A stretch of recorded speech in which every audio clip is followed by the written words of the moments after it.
Hello, today I want to show you how I'm preparing the colour blocks for my print of Doris. So I've decided to call this print the Critic because she's basically tearing up my work.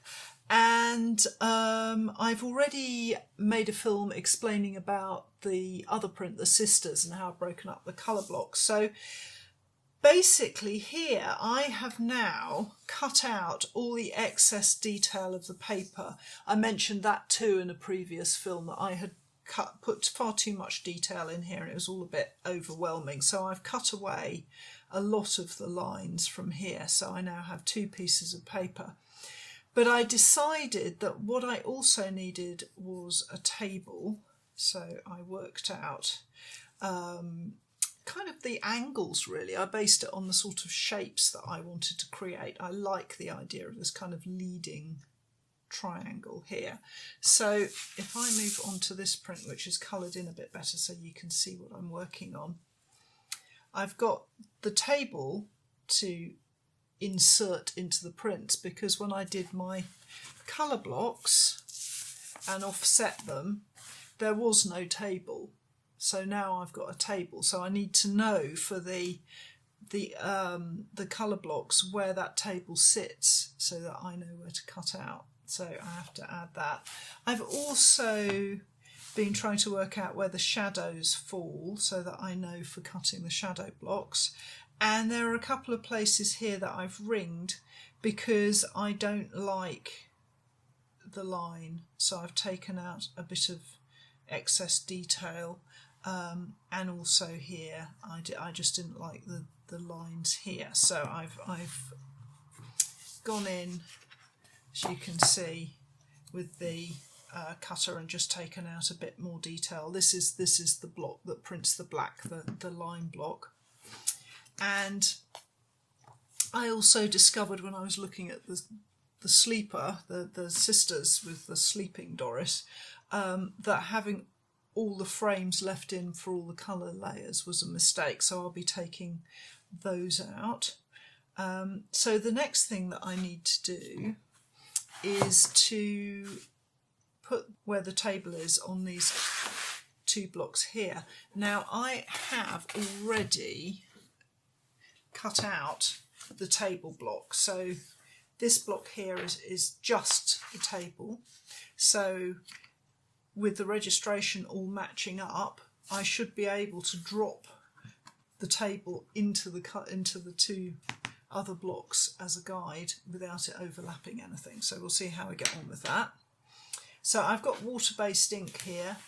I'm sticking to water-based ink to transfer the design information onto my colour block because it dries so much quicker than oil-based. So this is water-based ink that I'm working with, and I just want to offset this onto the two blocks. Now I'm not looking for a dense black. All I really need to know is that edge there, so it's not essential that these bits print really clearly. But I have got here I've just got a little loose bit of lino there, so I need to take that off, but I'll do that in a minute. So I'm just going to bring down, and this is the very thin Mylar sheet that I was using, so it's a plastic sheet, so it's not absorbent. So I'm just going to rub that with my Baron, just especially focusing on those bits at the edge, because that's where I really need the information about where the table sits.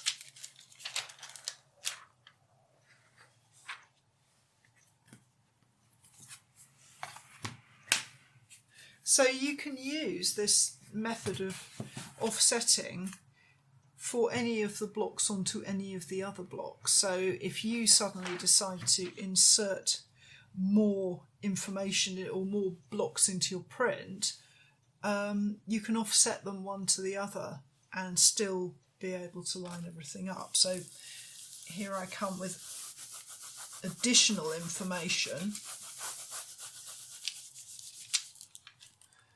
check that's working fine. So also hopefully you can see there that the table is around all the other blocks, so the registration's nicely lined up there. And indeed now I have plenty of information about where the edge of the table is sitting. So it's coming down here, and this piece of paper she's standing on is actually up above the table there. And I just need to do the same thing for the other block, and then I can start working out which bits I need to cut to produce the other two blocks that are going to make up this print. So now I know where my table is for this colour block, and I just want to mark it up so that I know where to cut and where not to cut. So I'm just going to colour in the bits that I want to leave, and for now I may, this is the sort of biscuit colour, Doris's fur, so I know that she's going to stay because all of that sort of biscuit colour here, not her feet because she's got white feet, so they need to be cut away, but this bit's staying. And also I'm thinking that I will leave the background yellow as well for now. It will probably end up grey, but I would like to see how it looks printed yellow and grey, so I'm going to for now leave the background. So if you do this, it's really helpful because it gives you an opportunity to just make sure you've checked all the areas that need to stay. So for example, if I'm printing the background, I need to remember that that little bit down there is actually not table, it's actually background, so it needs to stay as well. And the other thing is it's really important to make up your mind whether you colour in the bit that stays or you colour in the bit that comes out. And that's just personal preference, but whatever it is you choose, always stick to it, because it is so easy to get confused as to what's staying and what's not. And I always colour in the bit that's staying, but I know lots of people do the other. But as long as you're consistent, you won't mess up. So now I know what's staying behind. I'm going to cut the frame out as well when I come to clear this block, and I'll be good to go. And I hope that's been helpful. And I hope also that you will take the time to subscribe to my channel, and if you've liked the video, hit the like button. Thank you very much, and I hope you join me again.